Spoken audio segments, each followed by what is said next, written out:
Hello dear student, welcome to my YouTube channel. आज हम लोग क्लास 10 साइंस का चैप्टर नंबर 2 जिसका नाम है अम्ल, क्षार एवं लवण, इसके बारे में पढ़ेंगे। जैसे पहली हेडिंग है हमारी अम्ल। पहली हेडिंग है हमारी अम्ल। अम्ल क्या होते हैं? अम्ल स्वाद में खट्टे होते हैं। ये नीले लिटमस को लाल कर देते हैं। ये जलीय विलयन में H+ आयन देते हैं। उदाहरण के लिए हाइड्रोक्लोराइड, हाइड्रोसल्फाइड, सिट्रिक अम्ल। ठीक है, मतलब कहने का मतलब है जो भी पदार्थ हमारे खाने में खट्टे होंगे, जो भी पदार्थ हमारे खाने में खट्टे होंगे वो क्या होंगे? अम्ल होंगे। ठीक है। सांद्र, जिसमें अम्ल अधिक मात्रा में और जल अल्प मात्रा में, मतलब अल्प मात्रा मतलब कम मात्रा, जिसमें अम्ल ज़्यादा हो, ठीक है, और जल बहुत कम मात्रा में हो, उसे बोलते हैं सांद्र अल्प। क्या बोलते हैं? सांद्र अल्प। तनु अम्ल क्या होता है? जिसमें अम्ल अल्प मात्रा में और जल अधिक मात्रा में, मतलब सांद्र अम्ल का उल्टा तनु अम्ल होता है, जिसमें अल्प मात्रा में क्या होता है? अम्ल, और अधिक मात्रा में क्या होता है? जल। ठीक है। अच्छा, क्षारक पे आ जाइए। क्षारक स्वाद में कड़वे होते हैं। ये लाल लिटमस को नीला कर देते हैं। ये जलीय विलयन में OH- आयन देते हैं। जैसे, ठीक है, जैसे NaOH, KOH, NH4OH। Sodium oxide, ठीक है, पोटेशियम ऑक्साइड, अमोनिया ऑक्साइड। ठीक है। जल में घुलनशील क्षारक को क्षार कहते हैं। देखिए, क्वेश्चन में आपका पेपर में जो क्वेश्चन होगा वो आपका ये बन सकता है, अम्ल व क्षार में अंतर लिखिए। ठीक है, अम्ल व क्षारक में अंतर बताइए। या फिर इस चैप्टर में 5 इंपॉर्टेंट अभिक्रियाएं हैं, यानी रासायनिक अभिक्रिया हैं, वो आ सकती हैं। तो आप दोनों चीज़ें समझते चलिए।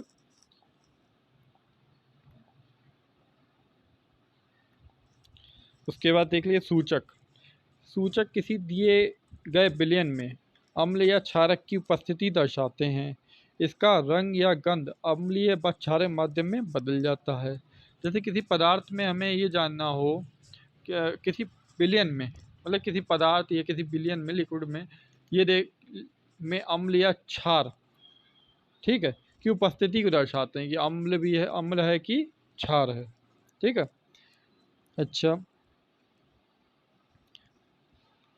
सूचक 3 प्रकार के होते हैं। सूचक 3 प्रकार के होते हैं। जैसे पहला है हमारा कृत्रिम सूचक, पहला हमारा प्राकृतिक, दूसरा है कृत्रिम, और तीसरा है गंधीय। ठीक है। प्राकृतिक सूचक क्या होता है हमारा? जो प्राकृतिक तरीके से पता किया जाए। ठीक है, प्राकृतिक सूचक यानी प्राकृतिक तरीके से पता किया जाए। कृत्रिम सूचक यानी रासायनिक तरीके से, रसायन पदार्थ द्वारा या रासायनिक पदार्थ से बना कुछ, ठीक है, उसके द्वारा। गंधीय सूचक यानी सूंघ कर पता चला, सूंघ कर। ठीक है, ये हमारा गंधीय सूचक कहलाता है। जैसे ये लिखा है, वे सूचक जो पौधों से प्राप्त होते हैं उन्हें प्राकृतिक सूचक कहा जाता है। ठीक है। वे सूचक जो रसायन द्वारा बनाए जाते हैं उन्हें कृत्रिम सूचक कहा जाता है। उदाहरण फिनाइलप्रोपाइलीन, मेथिल ऑरेंज। ठीक है। गंधीय सूचक जिन पदार्थों की गंध अम्लीय या क्षारक माध्यम में बदल जाए उसे गंधीय सूचक कहा जाता है।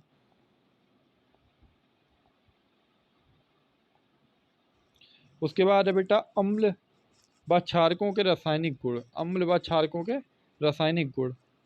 अम्ल के साथ धातु, ठीक है, धातु की अम्ल व क्षारक के साथ अभी क्या है, जैसे अम्ल के साथ पहले धातु होगी तो अम्ल प्लस धातु क्या बनाएगा? लवण प्लस हाइड्रोजन। जैसे हमने लिया हाइड्रोजन क्लोराइड, ठीक है, उसके साथ हमने जिंक लिया तो ये क्या बन गया? Zinc chloride plus hydrogen.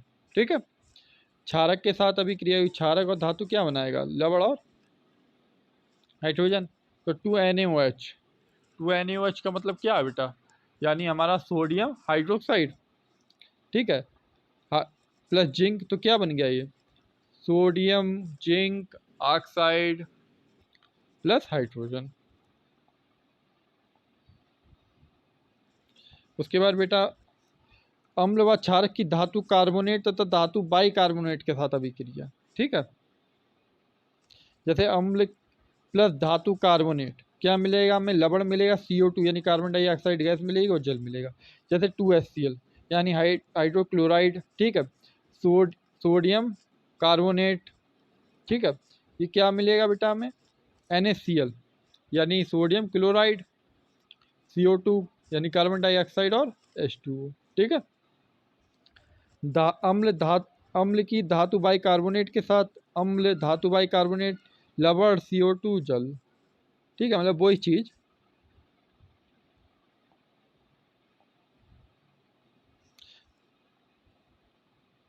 ठीक है, अच्छा। क्षारक धातु कार्बोनेट धातु बाइकार्बोनेट के साथ क्रिया नहीं करते हैं, इंपॉर्टेंट पॉइंट है ये। क्षारक धातु कार्बोनेट धातु बाइकार्बोनेट के साथ अभिक्रिया नहीं करते, इंपॉर्टेंट पॉइंट है ये। उसके बाद है CO2 कार्बन गैस का परीक्षण। कार्बन डाइऑक्साइड को चूने के पानी में प्रवाहित करने पर पानी दूधिया हो जाएगा। सबको पता है बेटा, देखिए चूना कैसा होता है? सफ़ेद होता है। उसे जब हम किसी के साथ क्रिया करेंगे, मतलब उसमें पानी डालेंगे तो बेटा वो सफ़ेद ही हो जाएगा, ठीक है। जैसे हमारा है कैल्शियम OH2, जिसे बोलते हैं कैल्शियम हाइड्रोक्साइड की कार्बन डाइऑक्साइड के साथ क्रिया कराई तो क्या हो जाएगा? Calcium carbonate plus H2O। अधिक मात्रा में CO2 यानी कार्बन डाइऑक्साइड को प्रभावित करेंगे तो कैल्शियम कार्बोनेट प्लस H2O यानी जल प्लस कैल्शियम कार्बोनेट, बहुत सॉरी कार्बन डाइऑक्साइड, फिर क्या बनेगा हमारा? कैल्शियम हाई हाई हाइड्रोकार्बोनेट बनेगा हमारा, ठीक है।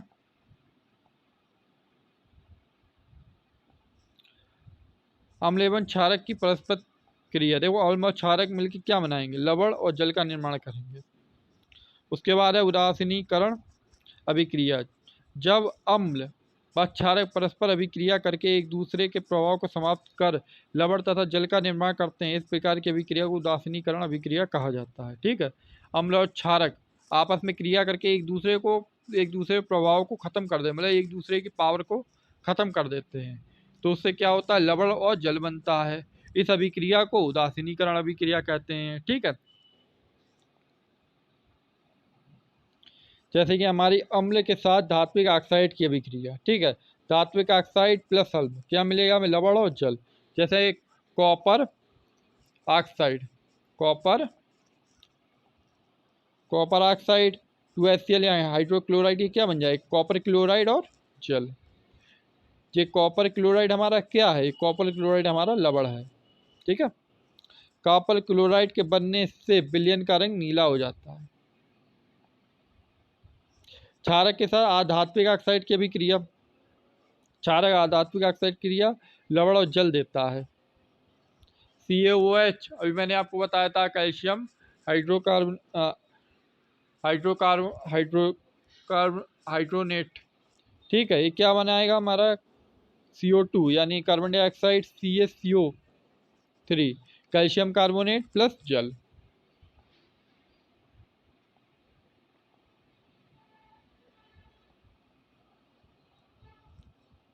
ये इंपॉर्टेंट नहीं है इतना। क्षारक क्षारक जल की उपस्थिति में -OH देता है, -OH आयन देता है, ठीक है, -OH। जैसे NaOH जल के साथ हुआ, ठीक है, इसे बिखेरा गया तो NaOH में गिर गया। जल के साथ अम्ल व क्षारक मिलाते समय सावधानियां क्या रखनी चाहिए? हमेशा अम्ल व क्षारक को जल में धीरे धीरे मिलाना चाहिए। यह प्रक्रिया बहुत ही ऊष्मक्षेपी होता है, इसलिए कांच पात्र लगाकर हिलाते रहना चाहिए, ठीक है।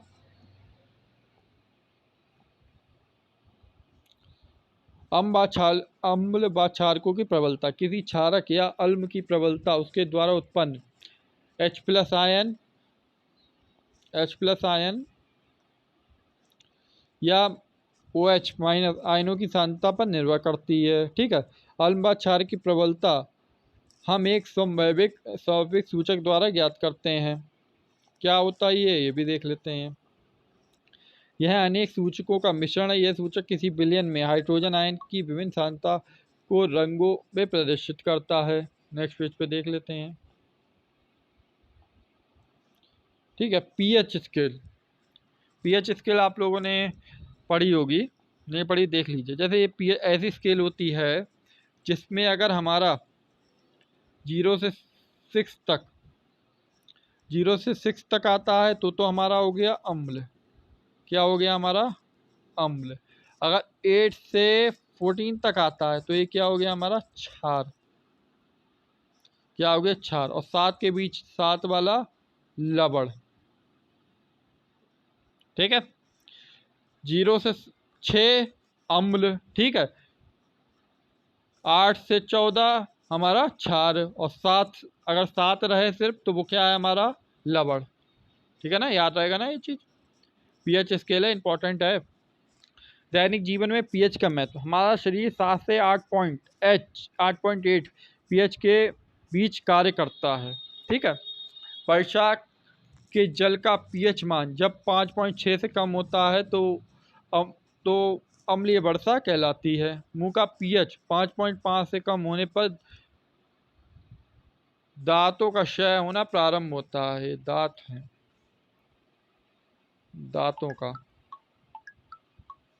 दांतों का क्षय होना प्रारंभ हो जाता है। मधुमक्खी का डंक जिसे मैनोइक अम्ल, ठीक है, जो मैनोइक अम्ल छोड़ता है जिसके कारण जलन बाद दर्द होता है। अच्छी उपज के लिए पौधों को एक विशिष्ट पीएच मान की आवश्यकता होती है। अच्छा, लवण। लवण क्या होता है? अम्ल और क्षार से मिलकर बनता है। ठीक है, तो एसीएल यानी हाइड्रोक्लोराइड NaOH यानी सोडियम ऑक्साइड, ये क्या बनेगा हमारा? सोडियम क्लोराइड प्लस जल। लवण से रसायनों का निर्माण। देखो ये 5 पॉइंट बहुत इंपॉर्टेंट है, ये चीज़ें बहुत इंपॉर्टेंट है, ये पेपर में गिरती हैं तो गिरती हैं। कोई एक नई का भी क्रिया तो आपको मिलेगी। सोडियम हाइड्रोक्साइड, धोने का सोडा, प्लास्टर ऑफ पेरिस, विरंजक चूर्ण, बेकिंग सोडा। मेरे अंदाज से ये प्लास्टर ऑफ पेरिस, विरंजक चूर्ण और बेकिंग सोडा, ये कुछ ऐसी अभिक्रियाएं हैं जो अथवा करके दे ही दी जाती हैं।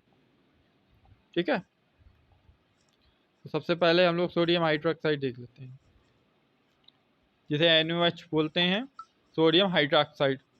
सोडियम क्लोराइड के जलीय विलयन से विद्युत प्रवाहित करने पर यह वियोजित होकर सोडियम हाइड्रोक्साइड उत्पन्न करता है। ये विद्युत प्रवाहित हो रही है, क्या हो रही है हमारी? विद्युत प्रवाहित हो रही है। ठीक है, सोडियम क्लोराइड जल क्या बनाएगा हमारा? Sodium hydroxide C2 plus H2, carbon और हाइड्रोजन। एनोड गैस पे ये Cl2 होगा। एनोड पर हमारा क्लोराइड गैस, हाइड्रोजन पर, कैथोड पर हमारा हाइड्रोजन गैस। ठीक है, कैथोड के पास हमारा NaOH का विलयन बनता है। उपयोग कहाँ होता है? Cl यानी ईंधन में, H का प्रयोग जल की स्वच्छता, PVC में, NaOH ग्रीस हटाने के लिए, साबुन व कागज बनाने के लिए। देखिए क्वेश्चन आपका ये बनता है, जैसे मैंने आपको अभी पढ़ाया NaOH, ठीक है, आपसे बोला जाए सोडियम हाइड्रोक्साइड का निर्माण विधि बताइए तथा इसके प्रयोग बताइए। ठीक है, ये आपका पेपर में बन सकता है। उसके बाद है धोने का सोडा। निर्माण इसका देख लो बेटा, सोडियम कार्बोनेट के पुनः क्रिस्टलीकरण से धोने का सोडा प्राप्त होता है। ये देखो बेटा, ये इसका पुनः क्रिस्टलीकरण हो रहा है। क्या हो रहा है? क्रिस्टलीकरण हो रहा है और ये बन जाता है। इसके उपयोग है ये नेक्स्ट पेज पे। कांच, साबुन एवं कागज उद्योग में इसका प्रयोग होता है। ठीक है, घरों के साफ सफाई में इसका प्रयोग होता है। जल की स्थायी कठोरता को हटाने के लिए इसका प्रयोग होता है। अब तो धोने सोडा आप समझ सकते हैं भाई, कपड़े धोने वाला सरफ भी कह सकते हैं। ठीक है, प्लास्टर ऑफ पेरिस सबसे ज़्यादा इम्पोर्टेंट है।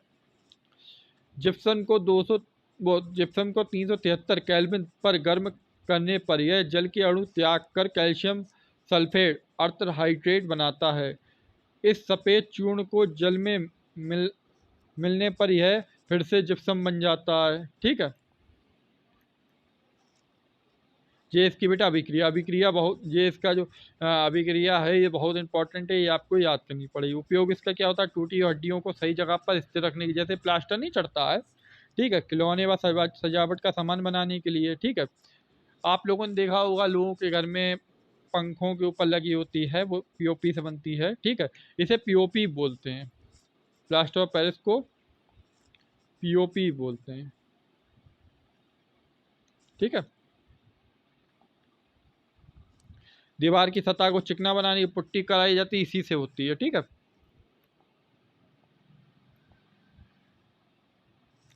विरंजक चूर्ण, शुक्र बुझे हुए चूने, सीए, ये इसका बुझे हुए चूर्ण का सूत्र है, पर क्लोरीन की क्रिया से विरंजक चूर्ण का निर्माण होता है।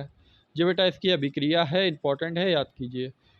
वस्त्र वस्त्र उद्योग में सूती व लिनेन के विरंजन के लिए, ठीक है, कागज़ की फैक्ट्री में लकड़ी में मज्जा के विजरण के लिए, मतलब साफ करने के लिए, निकालने के लिए, पीने के पानी में रोगाणु नाशक के रूप में, ठीक है, इसका उपयोग होता है। उसके बाद बेटा आ जाओ बेकिंग सोडा, ठीक है, बेकिंग सोडा आप लोग पता होगा, खाने वाला सोडा, ठीक है। बेकिंग सोडा का बेटा निर्माण विधि नहीं है, सिर्फ इसका ये अभिक्रिया है, इसलिए याद कर लीजिएगा। खाना पका खाना पकाते समय इसका क्या होता है, मतलब कितनी गर्मी में टूटता है, ठीक है। बेकिंग पाउडर बनाने के लिए बेकिंग सोडा प्लस टार्टिक अम्ल या एंसेटिक का एक संगठन है, अग्निशामक के रूप में इसका इस्तेमाल किया जाता है।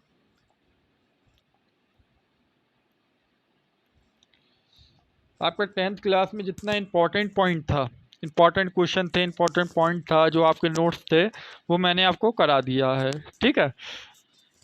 और इसके अगर आपको नोट्स चाहिए हो तो मैं इसकी पीडीएफ आप लोग को प्रोवाइड कर दूंगा, आप लोग मुझे बता दीजिएगा, या तो कमेंट सेक्शन में बता दीजिएगा या व्हाट्सएप पर मैसेज कर दीजिएगा।